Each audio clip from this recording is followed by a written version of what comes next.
Selasa, 17 Januari 2023, ribuan kepala desa tumpah ruah di depan pagar gedung DPR. Mereka menuntut revisi Undang-Undang Nomor 16 Tahun 2014 tentang desa yang dinilai tidak berpihak kepada kepala desa. Sebagian di antara kepala desa pun tidak segan mengeluarkan tekanan. Selamat tinggal Jakarta. 9 tahun. 9 tahun saya tunggu kabarmu, kalau enggak tak habisi 2024. Semangat! Taat! Partai politik yang tidak mendukung kita habisi di desa. Oke. Bagi para kubu, 6 tahun adalah waktu yang tidak cukup untuk membangun desa. Apalagi tensi politik, amarah bisa bertahan lama dan membahayakan. Kalau 5 tahun pemimpin di provinsi atau daerah itu nggak berhadapan langsung sama pemilihnya. Kalau di desa pemilih itu berhadapan langsung sama kepala desa, dan kepala desa itu masih ada sisa-sisa politik, tidak akan damai menyelesaikan politik 3 tahun, 2 tahun belajar dan 1 tahun bisa berhenti. Apakah bisa desa dibuat coba-coba seperti ini? Gitu loh Pak maksudnya.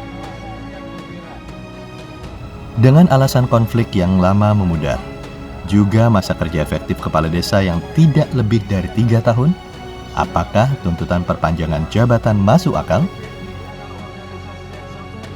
Menurut hemat saya ini bukan masalah waktu. Ini kan yang sangat penting, sangat mendasar bagaimana kita membangun proses demokrasi di tingkat desa. Ini menjadi contoh untuk elit di tingkat kabupaten, provinsi maupun pusat. Ini harus pematangan demokrasi harus dikerjakan dengan cara apa? Ya tetap 6 tahun, 6 tahun jabatan 6 tahun, 9 tahun mau apa? Terlalu lama. Panjenengan semuanya ketemu badan legislasi pada hari ini, semua tuntutan yang kalian inginkan dikabulkan.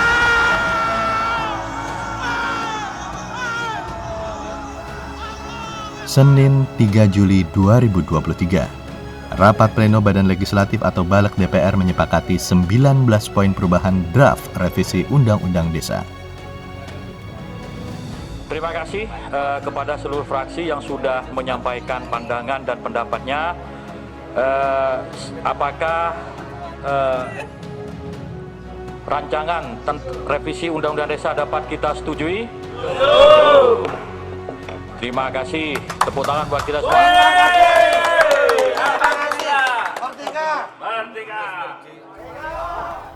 Selanjutnya, draft akan diparipurnakan di tingkat Badan Musyawarah untuk disahkan sebagai RUU inisiatif DPR.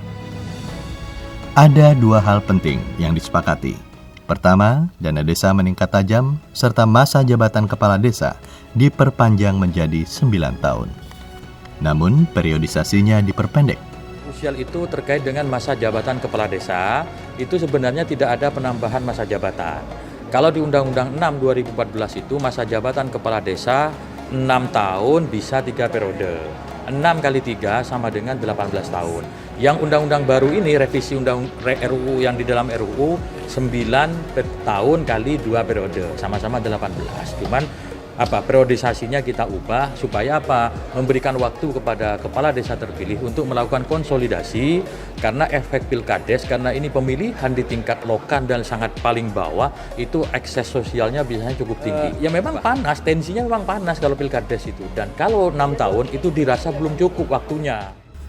Lalu apakah membangun desa cukup berhenti pada revisi Undang-Undang Desa?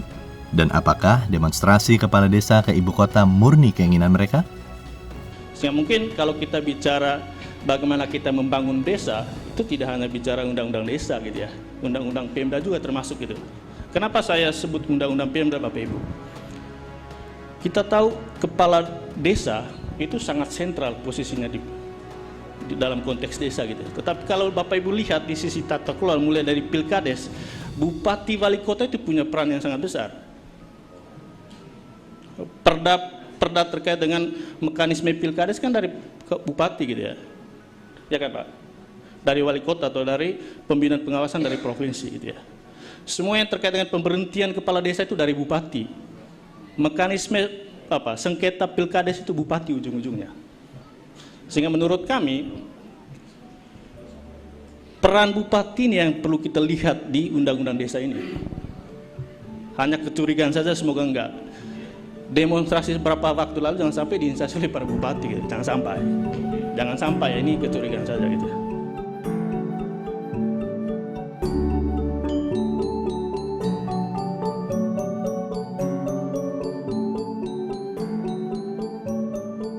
Desa memiliki peran penting dalam pemerintahan di Republik ini. Jumlahnya 5-6 kali lipat lebih banyak dibandingkan kelurahan. Tetapi sayang, sejak Indonesia merdeka hingga tahun 2014, desa hanya menjadi objek namun tidak dibekali dengan kapasitas sumber daya manusia yang mumpuni serta keuangan yang ala kadarnya. Karena itu Bapak dan Ibu, data kita saat ini, desa kita itu jumlahnya sudah 75.266. Menurut Kemendagri 100.3.5.3. Artinya banyak sekali, tersebar di 7.277 kecamatan, 416 kabupaten, 98 kota, 38 provinsi. Kita ingat Bapak dan Ibu, sebelum Undang-Undang 6 ditetapkan, ya 15 Januari 2014, ada anggaran desa itu hanya 50 juta setahun, Pak. Setahun. Sekarang ini sudah rata-rata 900 juta. Ini harus kita syukuri dulu. Mari kita syukuri. Sekarang ini teman-teman kita dari desa bisa ke Jakarta dan sebagainya. Sejak pertama kali dana desa direalisasikan pada tahun 2015 hingga tahun 2023, pemerintah pusat sudah menggelontorkan Rp537,9 triliun ke desa. Hal ini sesuai dengan Undang-Undang Desa Nomor 16 Tahun 2014, di mana dana desa sebesar 8% dari dana transfer ke daerah. Dan tahun 2023 mengucur sebesar Rp70 triliun ke 74.954 desa di 434 kabupaten kota.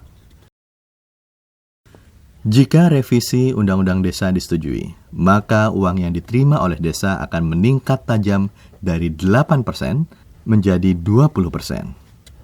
Lalu, siapa yang akan mengawasinya? Uang itu ditransfer langsung dari pusat menuju ke desa. Ya tanggung jawab ada di desa. Dan juga masyarakat harus tanggung jawab, ikut mengawasi, ikut mengontrol. Uang itu jadi barang apa? Apakah jadi irigasi, apakah jadi jalan, apakah jadi barang-barang yang lain harus ikut mengawasi. Nggak mungkin pemerintah pusat, pemerintah provinsi, pemerintah daerah mengikuti segitu banyaknya desa. Kontrol yang paling baik, pengawasan yang paling baik itu adalah dari masyarakat. Uang yang sangat jumbo ini akan menjadi masalah serius ketika kepala desa tidak memiliki kemampuan mengelola keuangan dengan baik. Penelitian Indonesia Corruption Watch mengungkapkan sejak tahun 2016 hingga 2022 terjadi peningkatan korupsi di desa. Tahun 2022, sebanyak 252 kepala desa dan perangkatnya menjadi tersangka. Dengan jumlah kasus sebanyak 155 perkara, 133 kasus diantaranya berkaitan dengan dana desa dan 22 kasus terkait dengan penerimaan desa. Hal ini bisa terjadi karena banyak kepala desa yang tidak paham prinsip pengelolaan keuangan daerah yang baik. Ditambah lagi sikap masyarakat desa yang ewoh-pekewoh dengan kepala desa. Tapi pada prinsipnya kita ingin agar tidak ada korupsi di dalam pengelolaan dana desa dengan terus berupaya meningkatkan kapasitas, kualitas sumber daya manusia, seluruh aparatur dan perangkat desa termasuk pendamping desa.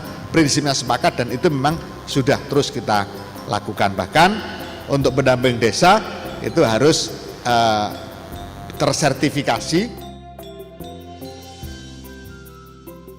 Ketidaktahuan kepala desa dalam mengelola keuangan yang baik, akhirnya mereka menjadi objek pemeriksaan. Yang menjadi objek pemeriksaan. Saya perintahkan pada kalian, apabila ada laporan tentang terjadinya dugaan tindak pidana korupsi yang dilakukan oleh kepala desa, renungkan dulu oleh kalian. Kepala desa itu adalah seorang swasta, bahkan di kampung yang tidak ngerti aturan bagaimana keuangan pemerintah. Kemudian kalian jadikan objek pemeriksaan. Tolong, jangan lakukan itu. Saya akan buat aturannya.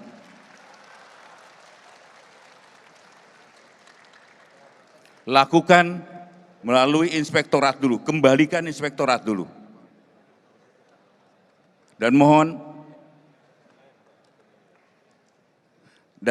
mohon nanti teman-teman di inspektorat berikan penilaian yang seobjektif mungkin. Mana ada yang mens reanya, mana yang tidak. Kalau tidak ada mens reanya, tolong jangan sekalipun kalian usilin. Tentu saja kita tidak bisa mengabaikan masih banyak cerita keberhasilan dari desa. Banyak kepala desa yang sukses memanfaatkan dana desa untuk kemaslahatan warganya. Dalam buku Kisah Sukses Desa, Lilin-Lilin Cahaya di Ufuk Fajar Nusantara yang diterbitkan Kementerian Keuangan tahun 2018, menunjukkan keberhasilan 168 desa di Indonesia dalam mengelola dana desa. Ada yang dimanfaatkan untuk membangun infrastruktur, ekonomi kreatif, pertanian, pendidikan, dan kesehatan atau pariwisata. Memang tidak semuanya terekam dalam buku ini, namun pastinya ada keberhasilan pengelolaan yang patut dibanggakan dan jumlah tersebut harusnya terus bertambah. Kabul Indrawan, Encourage.